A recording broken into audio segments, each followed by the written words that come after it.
রাতে স্বপ্নে রাসূল সাল্লাল্লাহু আলাইহি ওয়াসাল্লাম যা দেখতেন দিনের বেলা সেটা প্রভাতের সূর্য কিরণের ন্যায় রাসূল সাল্লাল্লাহু আলাইহি ওয়াসাল্লামের কাছে সুস্পষ্ট হয়ে যেত। অর্থাৎ যা তিনি রাতে দেখতেন স্বপ্নে, দিনের বেলা সেটাই হুবহু ঘটে যেত। তো এই হাদিস থেকে আমরা বুঝতে পারি যে স্বপ্ন হচ্ছে ওহির সূচনা, অর্থাৎ ওহির সূচনাটা হয়েছিল স্বপ্নের মধ্য দিয়ে। পাশাপাশি আমরা জানি যে ইব্রাহিম আলাইহিস সালাম উনি স্বপ্নে দেখেছিলেন যে উনি ওনার কলিজার টুকরো সন্তান ইসমাঈল আলাইহিস সালামকে জবাই করছেন, যেটা সূরাতুস সাফফাতের 102 নম্বর আয়াতে আল্লাহ তাআলা আমাদেরকে বলছেন। ইব্রাহিম আলাইহিস সালাম বলেছিলেন, ইয়া বুনাইয়া ইন্নী আরা ফিল মানামি আন্নী আযবাহুক ফানজুর মাযা তারা। অর্থাৎ হে আমার সন্তান ইসমাঈল, আমি স্বপ্নে দেখেছি যে আমি তোমাকে জবাই করছি, এখন তোমার অভিমত কি, তোমার অপিনিয়ন কি?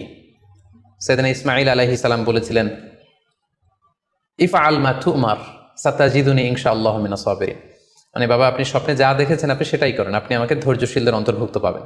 ছেলের এই মন্তব্য শুনে সাইয়েদনা ইব্রাহিম আলাইহিস সালাম একটা ধারালো ছুরি নিয়ে সাইয়েদনা ইসমাঈল আলাইহিস সালামকে শুইয়ে দিয়ে জবাই করতে শুরু করলেন।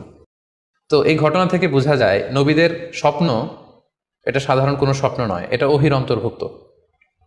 নবীদের স্বপ্ন যদি নিছক স্বপ্নই হতো তাহলে একটা স্বপ্নের উপর ভিত্তি করে সাইয়েদনা ইব্রাহিম আলাইহিস সালাম ওনার সন্তানকে জবাই করার জন্য উদ্যত হতেন না। তার মানে বোঝা গেল নবীদের স্বপ্ন হচ্ছে এটা মিন ওয়াহিল্লাহ, এটা আল্লাহ তাআলার পক্ষ থেকে নবীদের প্রতি ওয়াহি। পাশাপাশি আল্লাহ রাসূল সাল্লাল্লাহু আলাইহি ওয়াসাল্লাম যখন মক্কার কাফিরদের দ্বারা অত্যাচারিত হয়ে মদিনায় হিজরত করেছিলেন, মদিনায় যাওয়ার প্রায় 6 বছর পরে 6ষ্ঠ হিজরিতে তিনি স্বপ্ন দেখলেন যে তিনি আবার মক্কায় ফিরে গিয়েছেন। সেখানে তিনি মসজিদুল হারামে প্রবেশ করেছেন এবং বাইতুল্লাহ শরীফ তিনি তাওয়াফ করছেন। তো এই স্বপ্ন দেখার পরে আল্লাহ রাসূল সাল্লাল্লাহু আলাইহি ওয়াসাল্লাম সাহাবাদেরকে নিয়ে উমরা করার জন্য মক্কায় রওনা হলেন। এটাই প্রমাণ করে যে স্বপ্ন যদি নবীদের জন্য নিছক স্বপ্ন হতো তাহলে এই ঝুঁকি, এই রিস্ক আল্লাহ রাসূল সাল্লাল্লাহু আলাইহি ওয়াসাল্লাম নিতেন না। কিন্তু এই ঝুঁকি নিয়েও তিনি উমরা করতে গিয়েছিলেন, যদিও সে বছর তিনি উমরা করতে পারেননি, ওনাকে ফিরে আসতে হয়েছিল। তৎপরবর্তী বছর অর্থাৎ 7ম হিজরিতে তিনি এই উমরাটি সম্পাদন করেছিলেন। তো এই আয়াত এবং রাসূল সাল্লাল্লাহু আলাইহি ওয়াসাল্লামের এই ঘটনাকে কেন্দ্র করে বোঝা যায় স্বপ্ন শুধু নবীদের জন্য স্বপ্ন নয়, এটা ওহির অন্তর্ভুক্ত।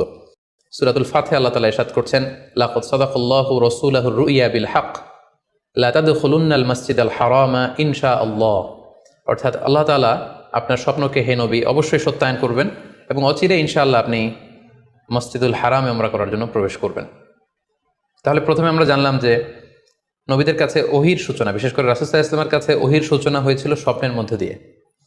এরপর আমরা জানলাম নবীদের স্বপ্ন নিছক স্বপ্ন নয়, এটা ওহির অন্তর্ভুক্ত।